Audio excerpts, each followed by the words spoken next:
So I'm sure you've heard the trope, Jews own the media, right? Well, hold, I'll come back to that in a second. Isn't it interesting how network news can report every single detail about Epstein except for one?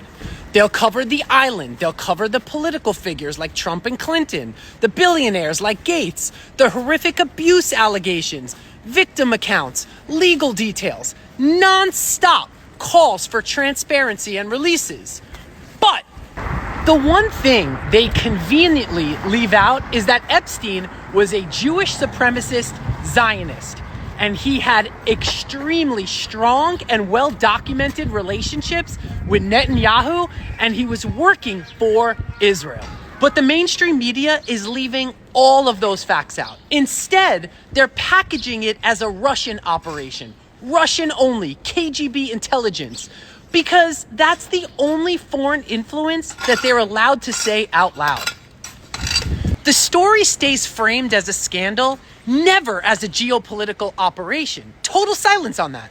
Ehud Barak, that's the former prime minister of Israel, is photographed going in and out of Epstein's home for years, yet somehow he never makes the nightly news.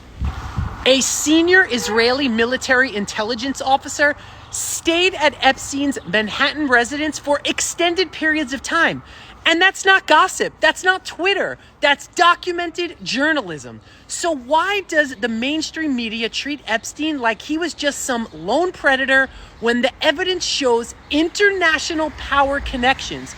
Because the moment you mention Israel, suddenly the story becomes too sensitive, too complicated, too risky. And when facts can't be reported because they're politically inconvenient, we don't have journalism, we have PR. And when it turns into PR, it feeds the same old trope that Jews, they own the media. But that's not true. It's Israel that holds that role. And once again, they are using money and influence to shape what's getting reported. And that's the real story behind the silence. That's why Epstein's full story still hasn't been told.